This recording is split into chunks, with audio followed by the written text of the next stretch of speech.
मैं अंतिम वक्ता हूं तो पक्ष और विपक्ष से भी मैं उम्मीद करता हूं कि दोनों थोड़ी देर और समय लेकर सुनेंगे। साहब, जब बजट पेश हो रहा था तब हम लोग नए सदस्य भी हैं और कम उम्र के भी हैं, बड़ी उम्मीद के साथ में इस बजट के लिए आए थे। लेकिन जब बजट पूरा सुना ध्यान से, दरियावद विधानसभा का जिक्र तक नहीं हो रहा था, तब काफ़ी मन व्याकुल था। फिर सोचा कि किरदार तो बदलते गए लेकिन नाटक वही पुराना चल रहा है। माननीय अध्यक्ष महोदय, बजट में जिक्र था पानी, बिजली, सड़क, विकास, और इस बार जो ये गर्मी के दिन निकले थे, मेरी विधानसभा के अंदर इस तरह के हालात बने हुए हैं कि कहीं कहीं ऐसा इलाका है जहां पर 1-1, 2-2 किलोमीटर तक पानी के लिए दूर दूर तरसना पड़ता है।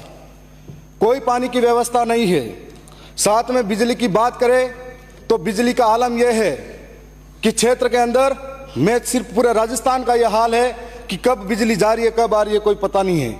और शहरों के अंदर तो बिजली दिन में 24 घंटे भी देते हैं, लेकिन गांव के अंदर पता नहीं इंसान रहते हैं या नहीं रहते हैं, इसलिए गांवों के अंदर बिजली नहीं देते हैं। 2 से 3 घंटा बिजली मिलती है। रात इतनी परेशानी, 4-4 महीने का, 3-3 महीने का बच्चा पूरी रात रोता है, उसकी माँ को कहता है, और माँ बाप सोच नहीं पाते हैं। किसान रोता है कि खेत तक जाए और पीछे से वापिस बिजली कट जाती है। यह आलम बिजली का है। माननीय अध्यक्ष महोदय, मैं सड़क की बात करूं तो हमारे साथ इस तरह का धोखा हुआ है कि आज़ादी के आज 75-76 वर्षों बाद भी मेरी विधानसभा के ऐसे कई इलाके हैं जहां पर आज भी रोडें नसीब नहीं है उन लोगों को, और आज इस बजट में हमारे इस तरह का कोई नाम तक नहीं आया। सड़क की बात करें तो बारिश के टाइम पे बहुत सारे गांव ऐसे इलाके में बसते हैं जहां पर अगर पानी आ जाता है, नाला भरा रहता है, तो उसको कोई मरीज बीमार हो जाता है, उसको इंतजार करना पड़ता है कि उस नाले को पार करो, पानी नीचे जाएगा तब। यह हालात बने हुए हैं। और एक विकास के नाम पर आदिवासियों के साथ में बहुत बड़ा धोखा हुआ। मैं बजट के बारे में बड़ी उम्मीदें लेकर बैठा था, न सड़क के लिए, न बिजली के लिए, न पानी के लिए कोई बड़ी व्यवस्था हुई।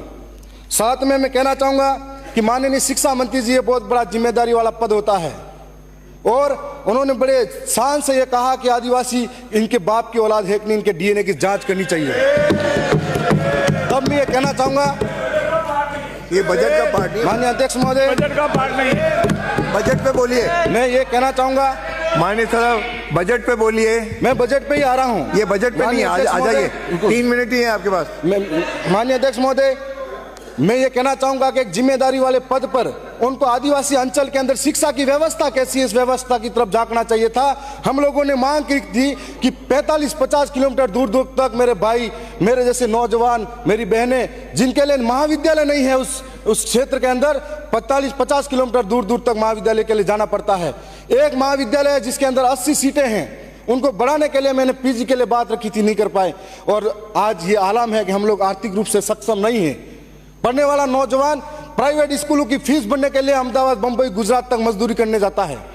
तो ऐसी स्थिति में हमने कॉलेज की मांग करी थी, बालिका महाविद्यालय की मांग करी थी, हमने नर्सिंग कॉलेज की मांग करी थी। हमारे क्षेत्र के अंदर किसान बहुत सारे हैं जिनके पास नॉलेज अच्छा है, लेकिन किसान कृषि महाविद्यालय नहीं है।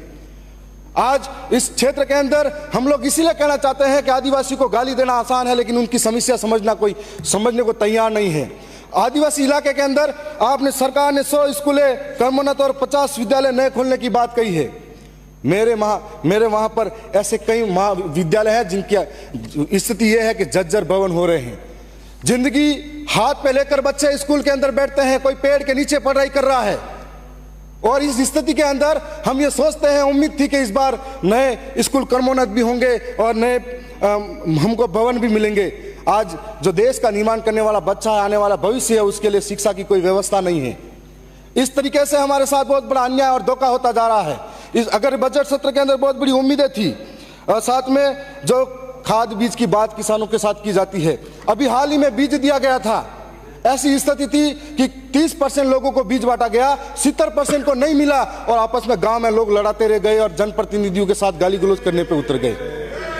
हर साल किसानों के साथ में कालाबाजारी होती है खाद के नाम पर, और हर साल खाद के नाम पर कालाबाजारी के अंदर ये जो कंपनियां हैं, इन कंपनियों के मार्फत से किसानों को जो नहीं चाहिए वो भी जबरन थोपा जाता है। साथ साथ में इस तरीके की कंपनियों पे भी कार्रवाई होनी चाहिए। हीको पॉइंट और हमारे क्षेत्र के अंदर 2 बार किसानों ने बड़े आंदोलन इसी वजह से किए थे और कई किसानों पे मुकदमे हुए थे। हाल ही में एक हमारी ग्राम पंचायत सियार थी, वहां पर लोगों को लगा कि ये निःशुल्क है, बांटने के लिए आया गया है, तो लोग चढ़ गए और लेके चले गए। उनकी स्थिति ऐसी पैदा होगी, सब पे मुकदमे लगे लूट मार के। तो ये स्थिति ऐसी पैदा होती है, तो हमको सोचना पड़ेगा कि वो किसान जो अन्न उगाकर पेट भरता है पूरे देश का, उस किसान के साथ में ऐसी दुर्गति होती है।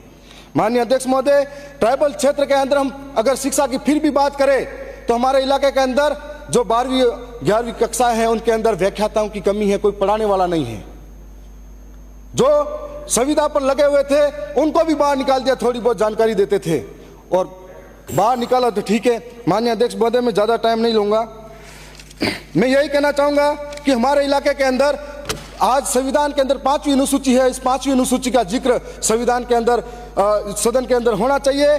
5वीं अनुसूची के अंतर्गत अनुच्छेद 244(1) क और 13(3) क के तहत न लोकसभा न ग्राम सभा सबसे ऊंची, न लोकसभा न विधानसभा सबसे ऊंची ग्राम सभा, ये उसके अंदर लिखा गया है। लेकिन आज उसका अनुपालन नहीं किया जाता है। बुकिया, जगपुरा और हमारे वहां पर अभी आमुलवा, राटड़ी, डगोचा, वहां पर सोने की खान यूं करके आदिवासी की जमीनें लूटने का कार्य किया जा रहा है।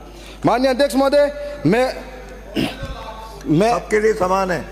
माननीय अध्यक्ष महोदय, मैं आपका संरक्षण चाहूंगा, 2 मिनट का और समय चाहिए मुझे।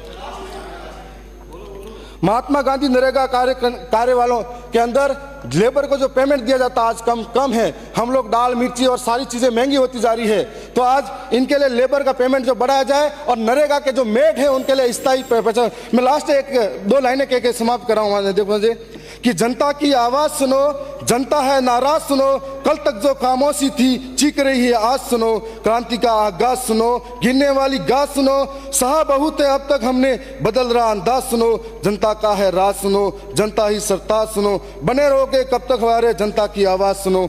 मैं इतना ही कहूंगा। मैं ये कहूंगा कि जब शिक्षा मंत्री डीएनए की बात करते हैं तो इस देश के अंदर हम ये कहना चाहेंगे, सदन की बैठक हम हमारे सोमवार दिनांक 15 जुलाई 2024 के प्रातः 11 बजे तक के लिए स्थगित की जाती है।